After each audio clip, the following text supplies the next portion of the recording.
This is the story of a man named Stanley. Stanley worked for a company in a big building where he was employee number 427. Employee number 427's job was simple. He sat at his desk in room 427 and he pushed buttons on a keyboard. Orders came to him through a monitor on his desk, telling him what buttons to push, how long to push them, and in what order.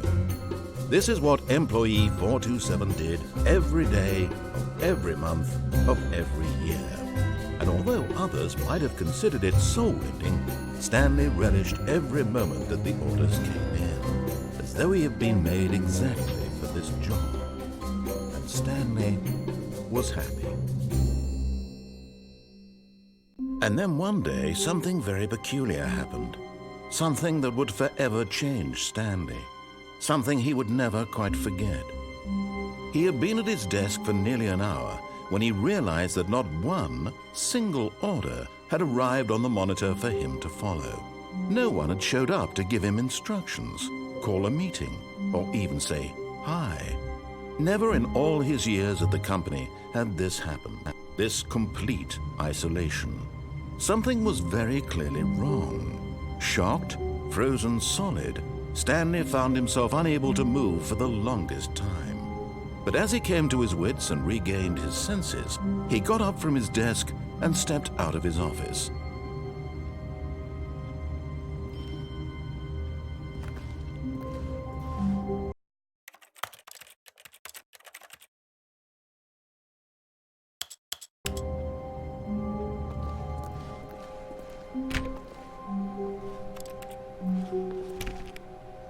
All of his co-workers were gone. What could it mean? Stanley decided to go to the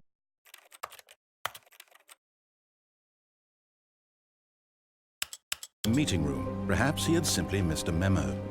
No matter how hard Stanley looked, he couldn't find a trace of his co-workers.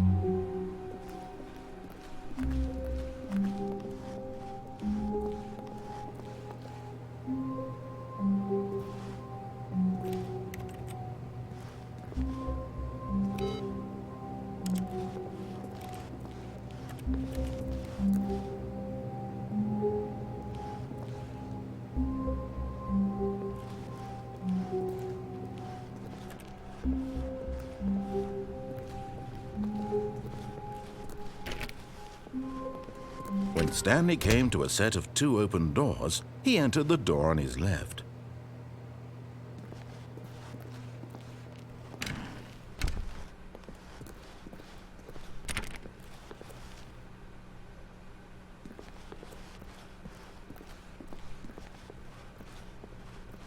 Yet there was not a single person here either. Feeling a wave of disbelief, Stanley decided to go up to his boss's office, hoping he might find an answer there.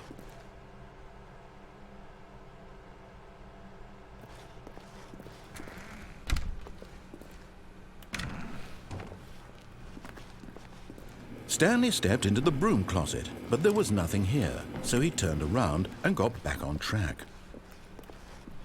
Coming to a staircase, Stanley walked upstairs to his boss's office.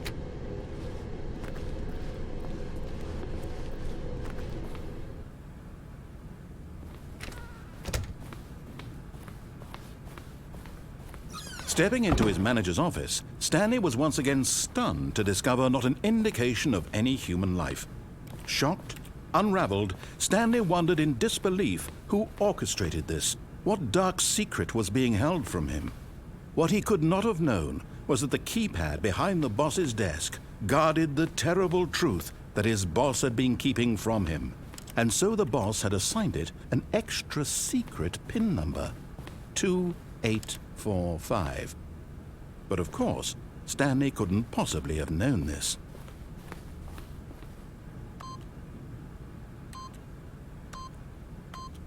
Yet incredibly, by simply pushing random buttons on the keypad, Stanley happened to input the correct code by sheer luck. Amazing.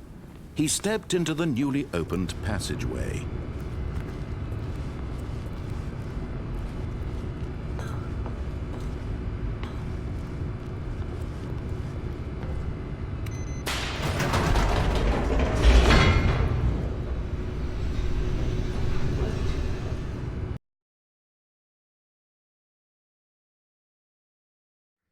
Descending deeper into the building, Stanley realized he felt a bit peculiar.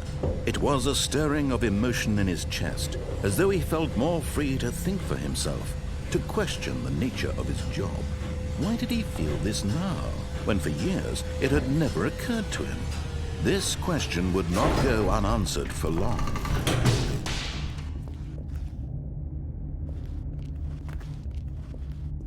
Stanley walked straight ahead through the large door that read Mind Control Facility.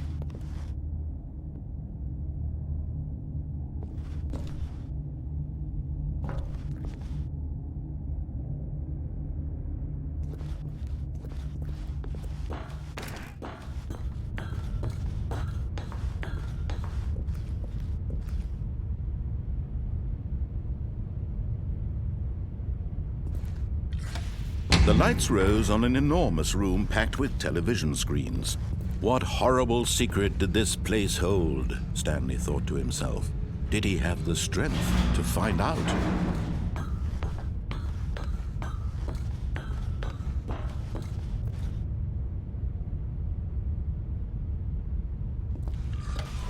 Now the monitors jumped to life, their true nature revealed. Each bore the number of an employee in the building. Stanley's co-workers, the lives of so many individuals reduced to images on a screen, and Stanley, one of them, eternally monitored in this place where freedom meant nothing.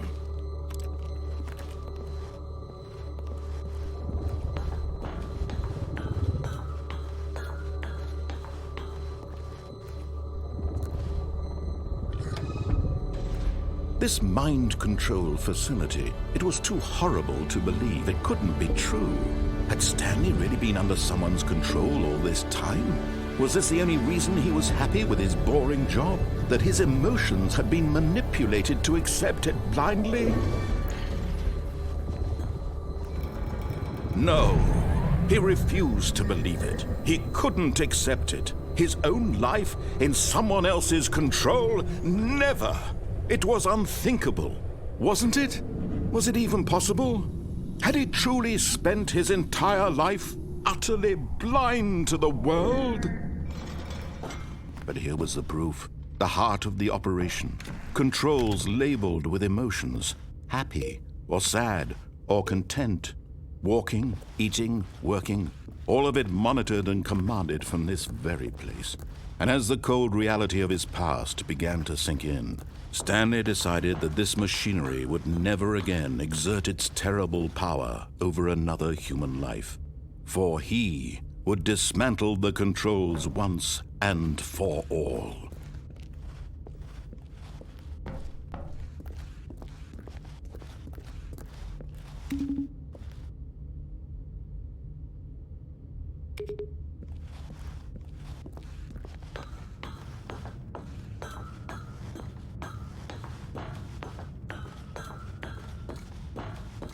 And when at last he found the source of the room's power, he knew it was his duty, his obligation, to put an end to this horrible place and to everything it stood for.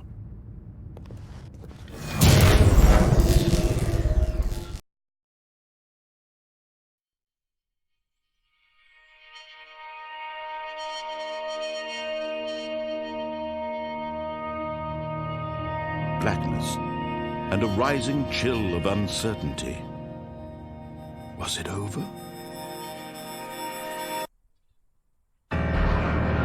Yes.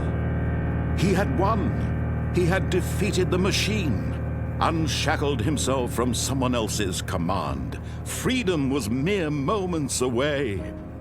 And yet, even as the immense door slowly opened, Stanley reflected on how many puzzles still lay unsolved. Where had his co-workers gone? How had he been freed from the machine's grasp? What other mysteries did this strange building hold? But as sunlight streamed into the chamber, he realized none of this mattered to him, for it was not knowledge or even power that he had been seeking, but happiness. Perhaps his goal had not been to understand, but to let go. No longer would anyone tell him where to go, what to do, or how to feel. Whatever life he lives, it will be his. And that was all he needed to know. It was perhaps the only thing worth knowing. Stanley stepped through the open door.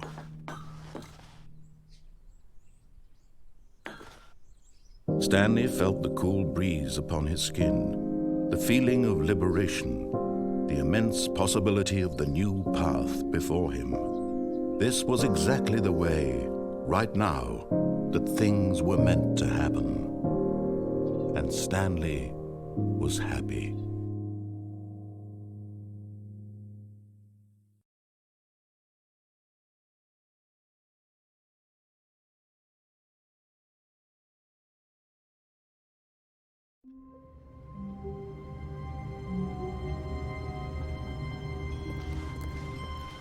All of his co-workers were gone. What could it mean? Stanley decided to go to the meeting room. Perhaps he had simply missed a memo.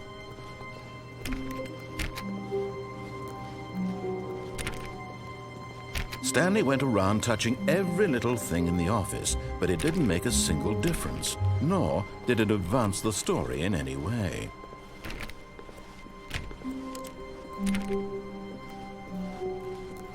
When Stanley came to a set of 2 open doors, he entered the door on his left. This was not the correct way to the meeting room, and Stanley knew it perfectly well. Perhaps he wanted to stop by the employee lounge first, just to admire it.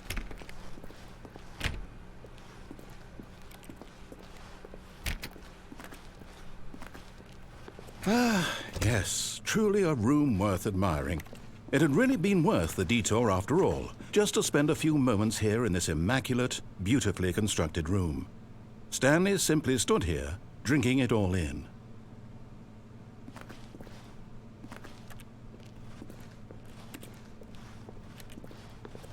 But eager to get back to business, Stanley took the first open door on his left.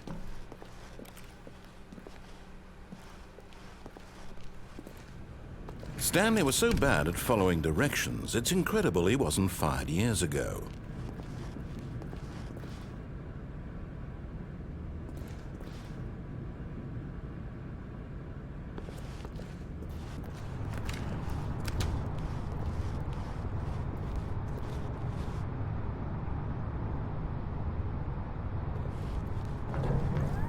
Look, Stanley, I think perhaps we've gotten off on the wrong foot here. I'm not your enemy, really, I'm not. I realize that investing your trust in someone else can be difficult, but the fact is that the story has been about nothing but you all this time. There's someone you've been neglecting, Stanley. Someone you've forgotten about. Please, stop trying to make every decision by yourself. Now, I'm not asking for me, I'm asking for her. This is it, Stanley. Your chance to redeem yourself, to put your work aside, to let her back into your life. She's been waiting. That's her, Stanley. You need to be the one to do this, to reach out to her. If you...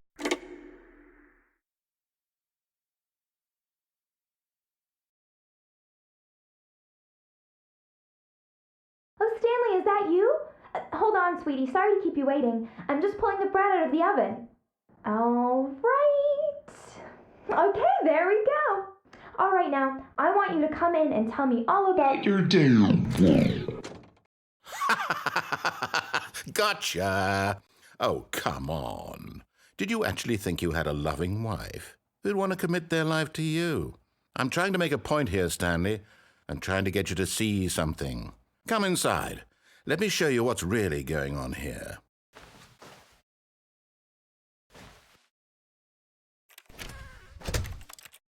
This is a very sad story about the death of a man named Stanley.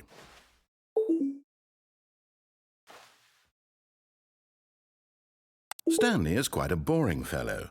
He has a job that demands nothing of him, and every button that he pushes is a reminder of the inconsequential nature of his existence.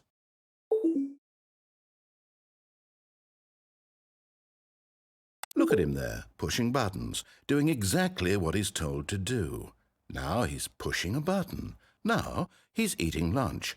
Now he's going home. Now he's coming back to work. One might even feel sorry for him, except that he's chosen this life.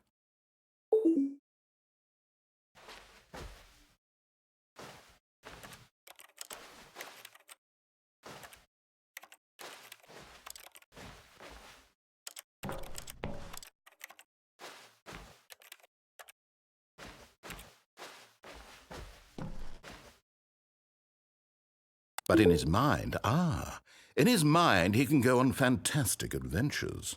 From behind his desk, Stanley dreamed of wild expeditions into the unknown, fantastic discoveries of new lands. It was wonderful, and each day that he returned to work was a reminder that none of it would ever happen to him.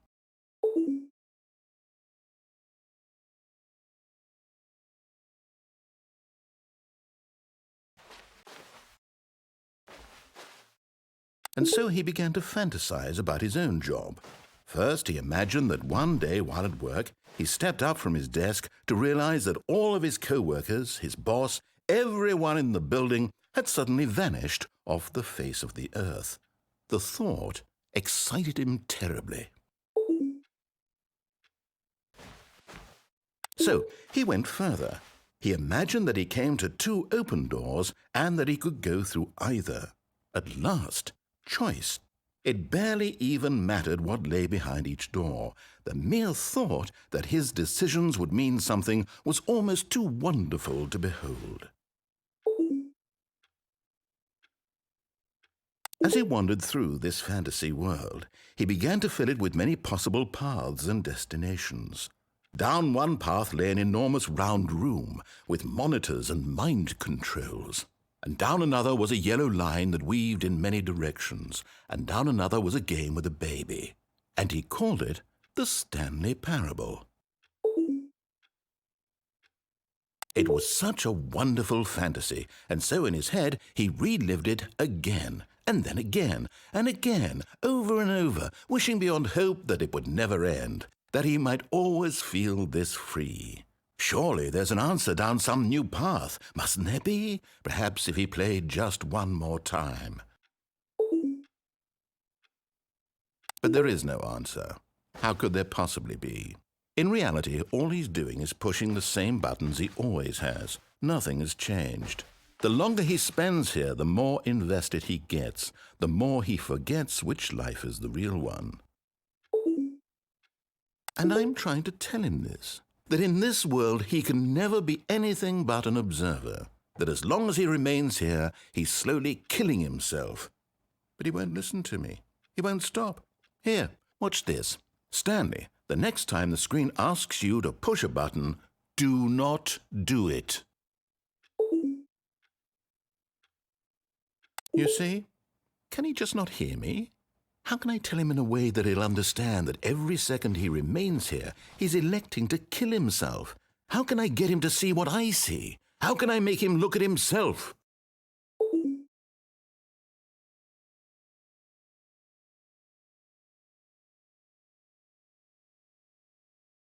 I suppose I can't, not in the way I want him to. But I don't make the rules. I simply play to my intended purpose, the same as Stanley. We're not so different, I suppose. I'll try once more to convey all this to him. I'm compelled to. I must. Perhaps, maybe this time he'll see. Maybe this time. And I tried again, and Stanley pushed a button. And I tried again, and Stanley pushed a button. And I tried.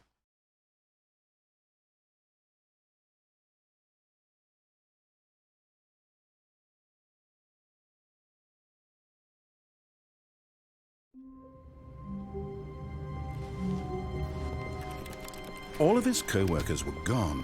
What could it mean? Stanley decided to go to the meeting room. Perhaps he had simply missed a memo.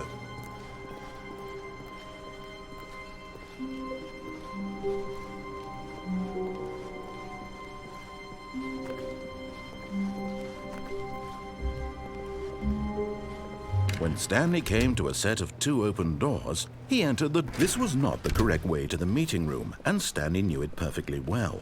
Perhaps he wanted to stop by the employee lounge first, just to admire it. Wow, yes, this room. But eager to get back to business, Stanley took the first open door on his left. Stanley was so bad at following directions, it's incredible he wasn't fired years ago.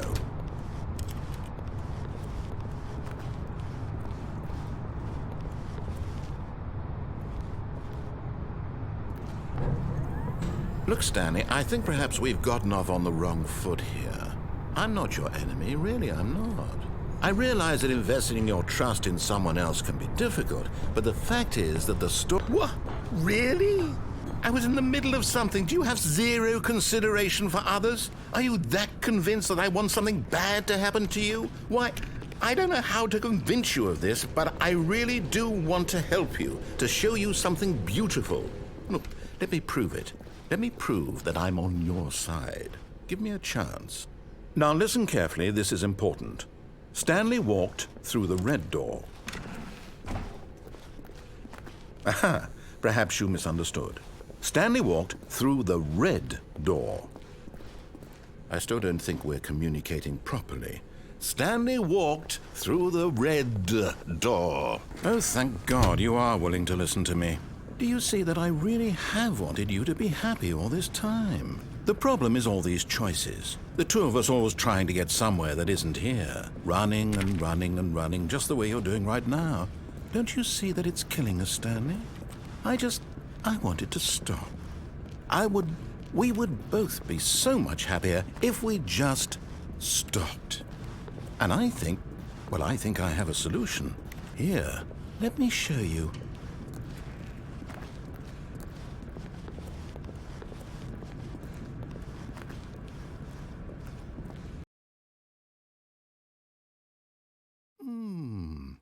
What do we want? What are we looking for? Here. Yes. Oh, it's beautiful, isn't it? If we just stay right here, right in this moment with this place, Stanley, I think I feel happy. I actually feel happy.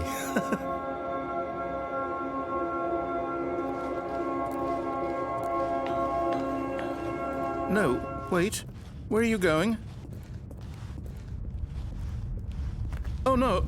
Stay away from those stairs. If you hurt yourself, if you die, the game will reset. We'll lose all of this. Please, no, Stanley, let me stay here. Don't take this from me.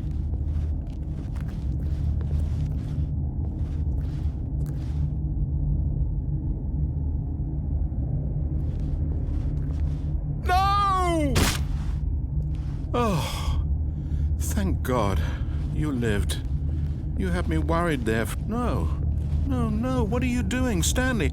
Please, I'm asking you not to take this away from me. I can't go back to what I was before. If you die, we'll both go back. Why are you doing this? Stanley, let's go back to the other room. Can you... My God, is this really how much you dislike my game? That you'll throw yourself from this platform over and over to be rid of it? You are literally willing to kill yourself to keep me from being happy.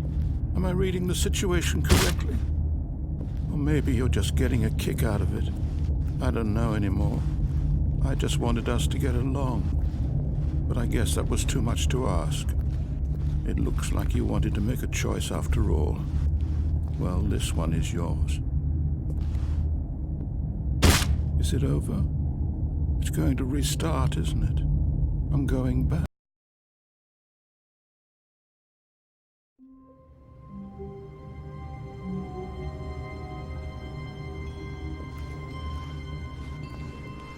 All of his co-workers were gone. What could it mean? Stanley decided to go to the meeting room. Perhaps he had simply missed a memo.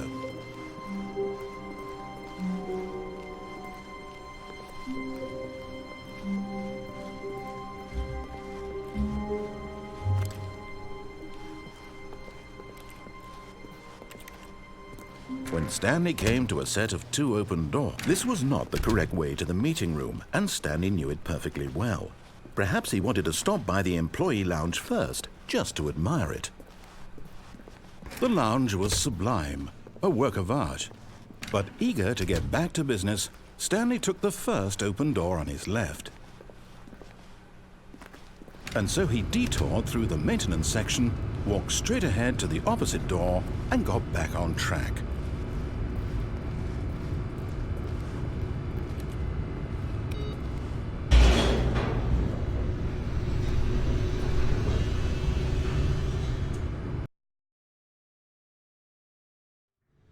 But Stanley didn't want to go back to the office. He wanted to wander about and get even further off track. So now in order to get back, he needed to go, from here it's, left.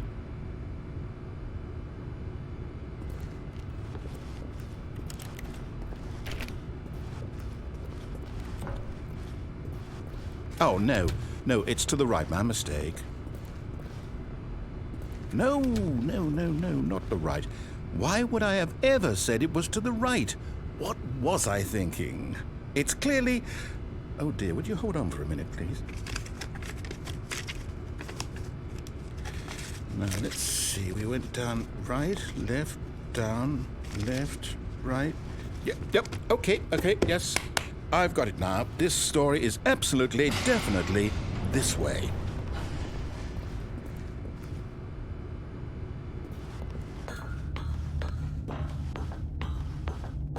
No.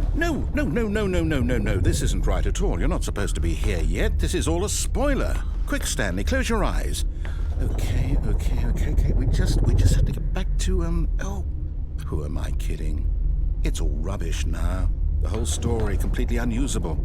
How about, rather than waste my time trying to salvage this nonsense, we'll just restart the game from the beginning. And this time, suppose we don't wander so far off track, Okay, from the top.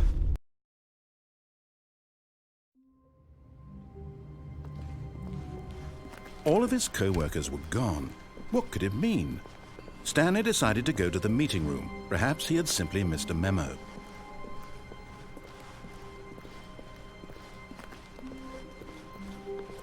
When Stanley...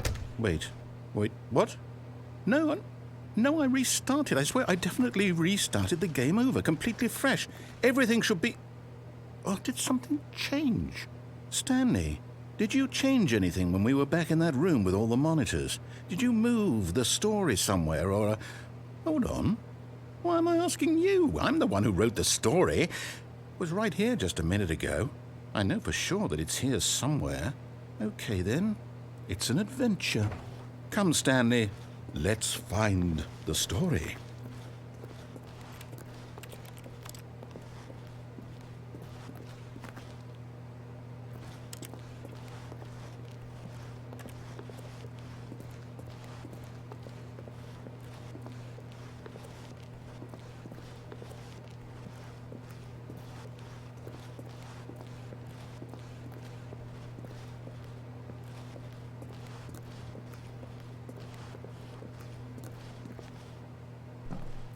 I'll say it.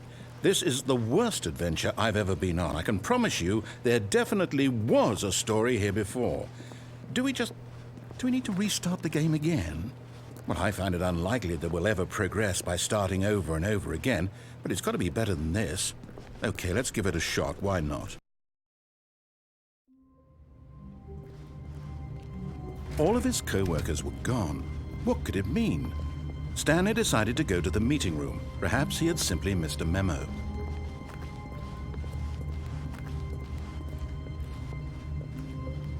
Okay, yep, it's worse. I might be remembering this wrong. It's possible the story is back where we just came from. Why don't we go back the other direction and see if we missed anything?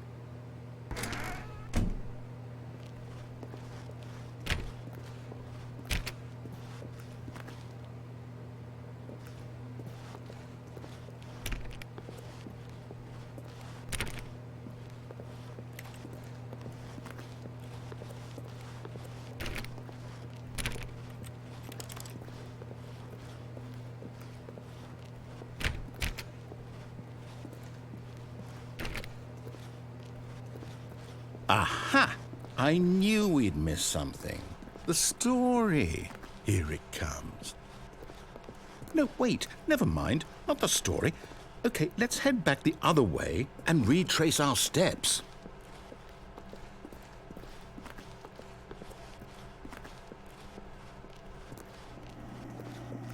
Now this...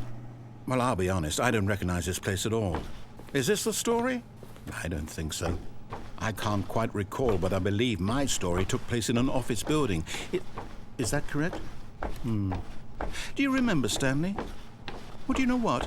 Since I've completely forgotten what we were supposed to be doing, how about this? You win! Congratulations!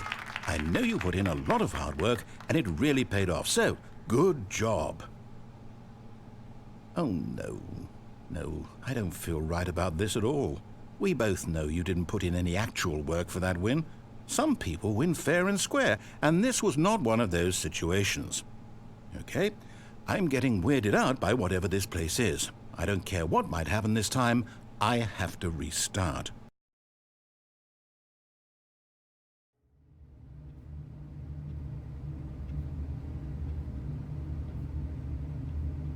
All right, I've got a solution. This time, to make sure we don't get lost, I've employed the help of the Stanley Parable adventure line. Just follow the line. How simple is that? You see, the line knows where the story is. It's over in this direction. Onward, Stanley, to destiny. Though, here's a thought. Wouldn't wherever we end up be our destination, even if there's no story there? Or to put it another way, is the story of no destination still a story? Simply by the act of moving forward, are we implying a journey such that a destination is inevitably conjured into being via the very manifestation of the nature of life itself? Whoa. Hang on. That got a bit weird back there. Well, I'd like to apologize. Not sure where I was going with all that. You know what? I think what we need right now is a bit of music to lighten the mood.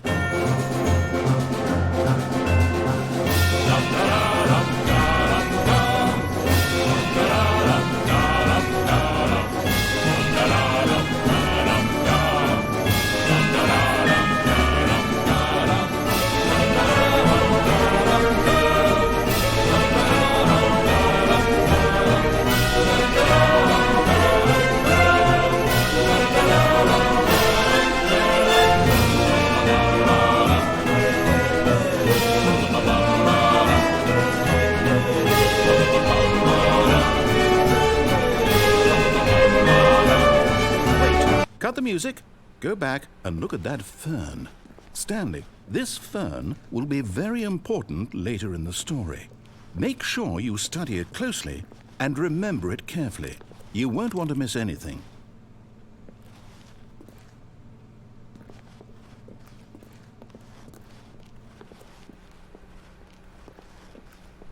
Wait, what? We're back at the office? No. Line, you do know we're looking for the Stanley Parable, right? The story? Is any of this ringing a bell?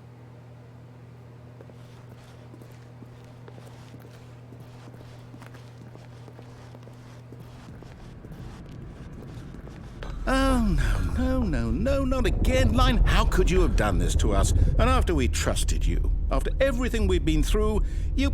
Oh, I can't take this anymore. To hell with it. Restart.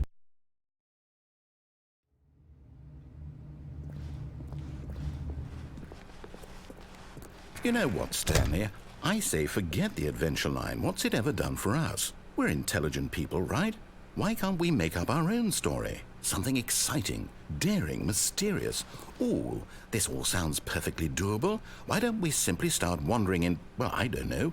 How about this direction? Now, yes, this is exciting. Just me and Stanley forging a new path, a new story. Well, it could be anything. What do you want our story to be? Go wild. Use your imagination. Whatever it might be, Stanley, I'm ready for it. Oh, no, not you again. Stanley, I'd also like to veto the line from having any role in our awesome new story. No lines or monitor rooms. Just don't acknowledge it, and we should be fine.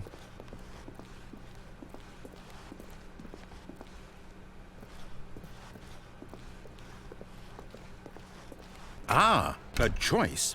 We get to make a decision. From here, the story is in our control. How important we mustn't squander the opportunity. In fact, I believe I need a minute to think here. Just walk in circles for a minute. Okay, so I know that each door has to lead somewhere, which means that somewhere, the place where we're trying to go, there must be a reverse door that leads here.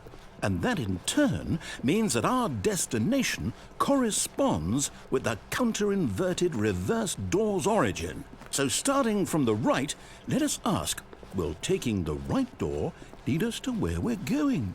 And since the answer is clearly yes, then by all accounts, the door on the right is the correct one. Another victory for logic. Come, Stanley, our destiny awaits.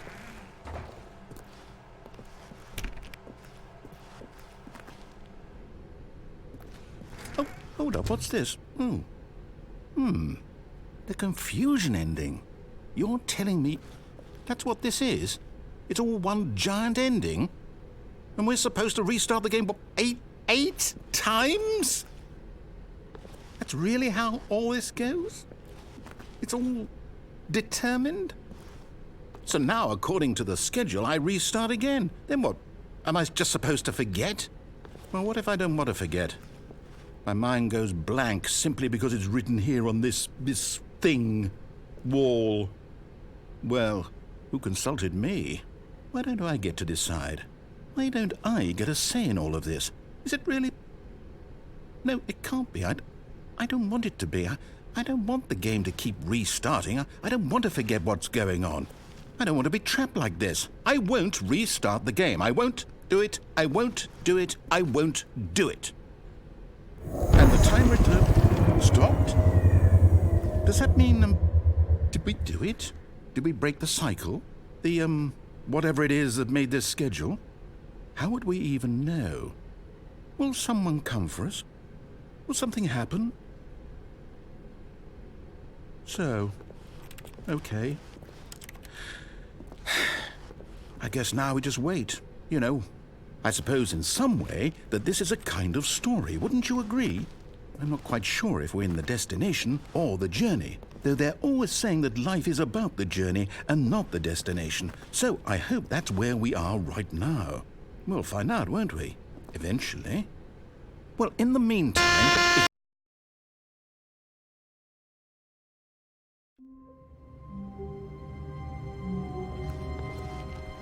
All of his co-workers were gone. What could it mean? Stanley decided to go to the meeting room. Perhaps he had simply missed a memo.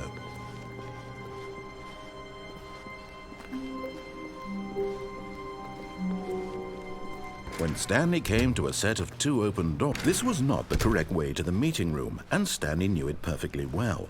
Perhaps he wanted to stop by the employee lounge first, just to admire it. Standing now in this incredible room, Stanley for the first, but eager to get back to business, Stanley took the first open door on his left. Stanley was so bad at following directions, it's incredible he wasn't fired years ago. Look, Stanley, I think perhaps we've gotten off on the wrong foot here. I'm not your enemy, really, I'm not. I realize that investing your trust in someone else can be difficult, but the fact is that the story has been about nothing but you all this time. There's someone you've been neglecting, Stanley. Someone you've forgotten about. Please, stop trying to make every decision by yourself. Now, I'm not asking for me, I'm asking for her. This is it, Stanley. Your chance to redeem yourself. To put your work aside, to let her back into your life. She's been waiting.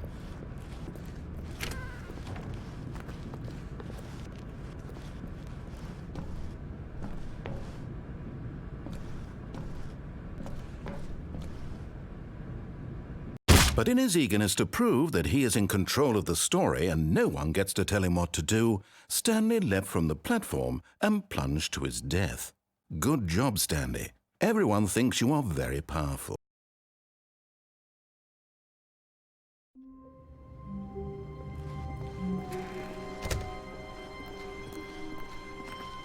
When Stanley came to a set of 2 open doors, he entered the door on his left.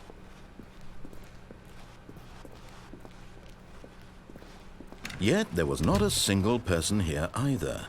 Feeling a wave of disbelief, Stanley decided to go up to his boss. Oh no, no, not again. I won't be part of this. I'm not going to encourage you. I'm not going to say anything at all. I'm just going to be patient and wait for you to... Coming to a staircase, Stanley walked upstairs to his boss's office. But Stanley just couldn't do it. He considered the possibility of facing his boss. Admitting he had left his post during work hours, he might be fired for that. And in such a competitive economy, why had he taken that risk? All because he believed everyone had vanished? His boss would think he was crazy. And then something occurred to Stanley. Maybe, he thought to himself, maybe I am crazy. All of my co-workers blinking mysteriously out of existence in a single moment for no reason at all? None of it made any logical sense. And as Stanley pondered this, he began to make other strange observations. For example, why couldn't he see his feet when he looked down? Why did doors close automatically behind him wherever he went? And for that matter, these rooms were starting to look pretty familiar. Were they simply repeating? No, Stanley said to himself, this is all too strange. This can't be real. And at last, he came to the conclusion that had been on the tip of his tongue. He just hadn't found the words for it. I'm dreaming, he yelled. This is all a dream. Oh, what a relief Stanley felt to have finally found an answer, an explanation. His co-workers weren't actually gone. He wasn't going to lose his job. He wasn't crazy after all. And he thought to himself, I suppose I'll wake up soon. I'll have to go back to my boring real-life job pushing buttons. I may as well enjoy this while I'm still lucid. So he imagined himself flying and began to gently float above the ground. Then he imagined himself soaring through space on a magical starfield, and it too appeared. It was so much fun, and Stanley marveled that he had still not woken up. How was he remaining so lucid? And then perhaps the strangest question of them all entered Stanley's head. One he was amazed he hadn't asked himself sooner. Why is there a voice in my head dictating everything that I'm doing and thinking? Now the voice was describing itself being considered by Stanley, who found it particularly strange. I'm dreaming about a voice describing me, thinking about how it's describing my thoughts, he thought. And while he thought it all very odd and wondered if this voice spoke to all people in their dreams, the truth was that, of course, this was not a dream. How could it be? Was Stanley simply deceiving himself, believing that if he's asleep, he doesn't have to take responsibility for himself? Stanley is as awake right now as he's ever been in his life. Now, hearing the voice speak these words was quite a shock to Stanley. After all, he knew for certain, beyond a doubt, that this was in fact a dream. Did the voice not see him float and make the magical stars just a moment ago? How else would the voice explain all that? This voice was a part of himself too. Surely, if he could just... He would prove it. He would prove that he was in control, that this was a dream. So he closed his eyes gently, and he invited himself to wake up. He felt the cool weight of the blanket on his skin, the press of the mattress on his back, the fresh air of a world outside this one. Let me wake up, he thought to himself. I'm through with this dream. I wish it to be over. Let me go back to my job. Let me continue pushing the buttons. Please, it's all I want. I want my apartment and my wife and my job. All I want is my life exactly the way it's always been. My life is normal. I am normal. Everything will be fine. I am okay.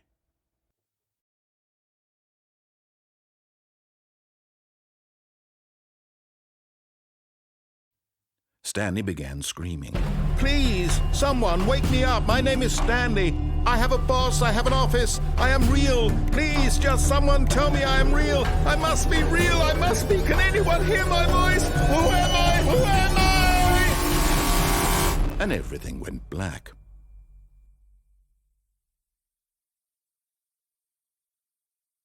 This is the story of a woman named Mariella. Mariella woke up on a day like any other. She arose, got dressed, gathered her belongings, and walked to her place of work. But on this particular day, her walk was interrupted by the body of a man who had stumbled through town talking and screaming to himself, and then collapsed dead on the sidewalk. And although she would soon turn to go call for an ambulance, for just a few brief moments she considered the strange man. He was obviously crazy. This much she knew. Everyone knows what crazy people look like. And in that moment, she thought to herself how lucky she was to be normal. I am sane. I am in control of my mind. I know what is real and what isn't. It was comforting to think this, and in a certain way, seeing this man made her feel better. But then she remembered the meeting she had scheduled for that day. The very important people whose impressions of her would affect her career, and by extension, the rest of her life. She had no time for this, so it was only a moment that she stood there, staring down at the body. And then she turned and ran.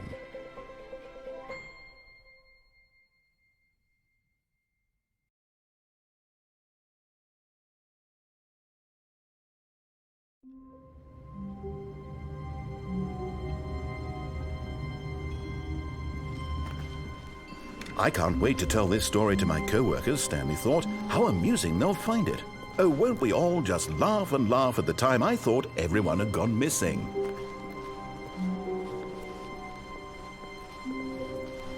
When Stanley came to a set of 2 open doors, this was not the correct way to the meeting room, and Stanley knew it perfectly well. Perhaps he wanted to stop by the employee lounge first, just to admire it. Stanley felt lightheaded, butterflies in his stomach, but eager to get back to business, Stanley took the first open door on his left.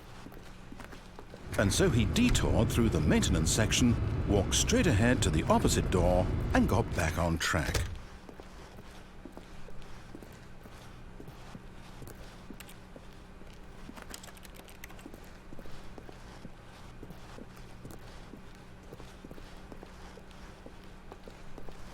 Yet there was not a single person here either. Feeling a wave of disbelief, Stanley decided to go up to his boss's office, hoping he might find an answer there. Coming to a staircase, Stanley walked upstairs to his boss's office.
Stepping into his manager's office, Stanley was once again stunned to discover not an indication of any human life. What could it mean? Stanley wondered aloud to nobody. He began wildly tearing through papers on the boss's desk, pulling books off the shelf, looking behind paintings, desperate for clues to his situation. But his attention was caught by a keypad behind the boss's desk. What could its purpose be? In fact, this keypad guarded the terrible secret that lay buried below his feet.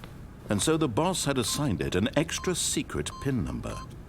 Stanley was in such a rush to get through the story as quickly as possible, he didn't even have a single minute to just let the narrator talk. That kind of anxiety isn't healthy, so he relaxed for a few moments with some calming New Age music.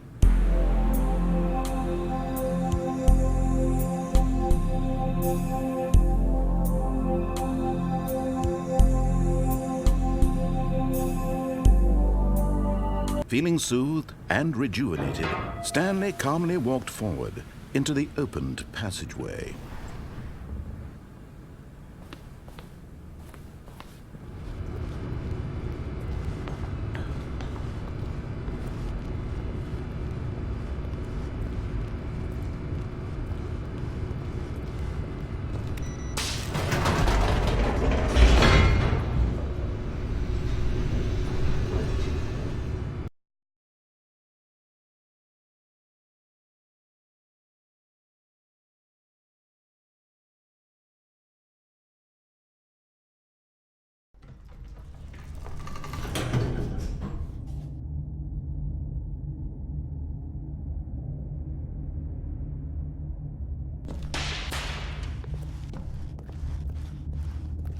Stanley walked straight ahead through the large door that read Mind Control Facility.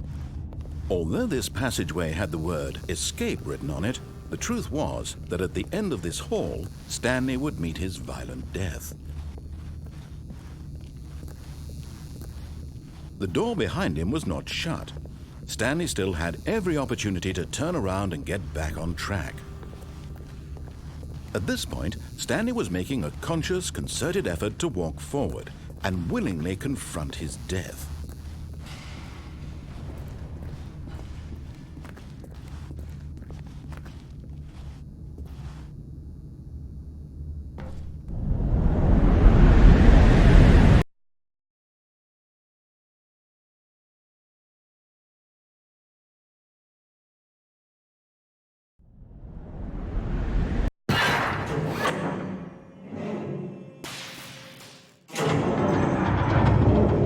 As the machine whirred into motion and Stanley was inched closer and closer to his demise, he reflected that his life had been of no consequence whatsoever.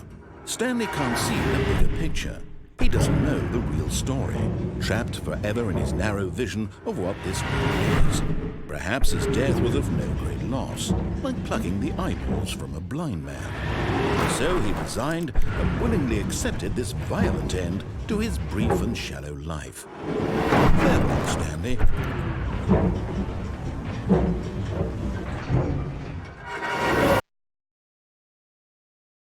"Farewell, Stanley," cried the narrator, as Stanley was led helplessly into the enormous metal jaws.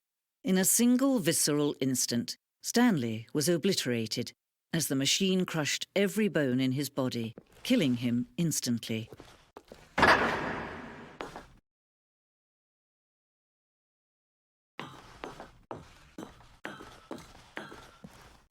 And yet it would be just a few minutes before Stanley would restart the game, back in his office, as alive as ever. What exactly did the narrator think he was going to accomplish?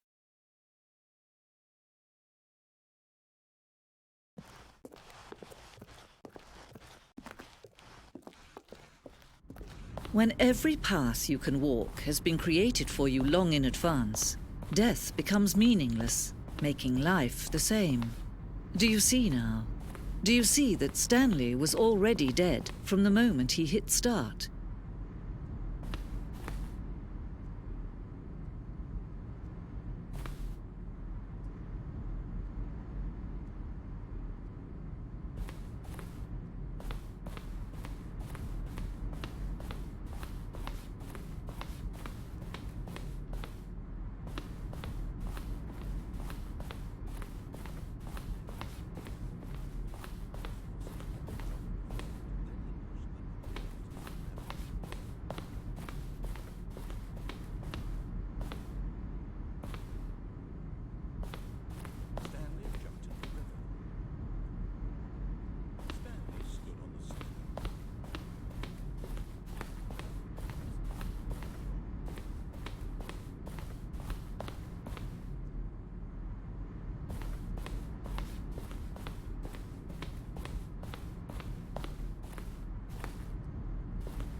Oh, look at these two. How they wish to destroy one another.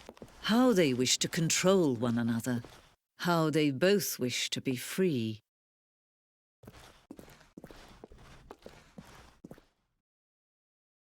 Can you see? Can you see how much they need one another? No, perhaps not. Sometimes these things cannot be seen. But listen to me. You can still save these two. You can stop the program before they both fail. Push escape and press quit. There's no other way to beat this game. As long as you move forward, you'll be walking someone else's path. Stop now and it'll be your only true choice. Whatever you do, choose it. Don't let time choose for you. Don't let time